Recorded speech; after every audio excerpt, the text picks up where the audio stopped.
Lightman কোথায় আছেন? Electrician lightman, সামনে যে দোকানগুলো আছে,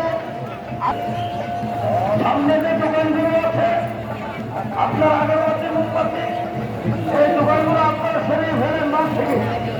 এখনই আমাদের আজকের পবিত্র মিলাদ মাহফিলের কার্যক্রম এখনই শুরু হচ্ছে। ইলেকট্রিশিয়ান কোথায় আছেন?